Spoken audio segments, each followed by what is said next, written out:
মার্কিন যুক্তরাষ্ট্রের রাজধানী ওয়াশিংটন ডিসিতে অনুষ্ঠিত এক আন্তর্জাতিক শীর্ষ সম্মেলনে বক্তব্য রেখেছেন ডাক্তার জুবাইদুর রহমান।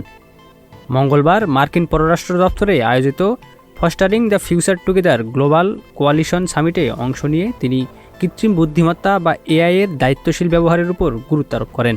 ডাক্তার জুবাইদুর রহমান বলেন, এআই প্রযুক্তিকে সঠিকভাবে কাজে লাগাতে পারলে শিক্ষা ব্যবস্থায় আমূল পরিবর্তন আনা সম্ভব। এ লক্ষ্যে বাংলাদেশকে সহায়তা দিতে উন্নত বিশ্বের প্রতি আহ্বান জানান তিনি আরও জানান, উদ্ভাবনী প্রযুক্তি ও স্বাস্থ্যসেবা শিশুদের দোরগোড়ায় পৌঁছে দিতে সরকার কাজ করে যাচ্ছে।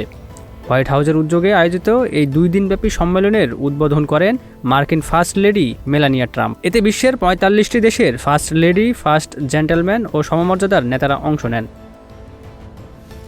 Ekramuzzaman, news flash 71।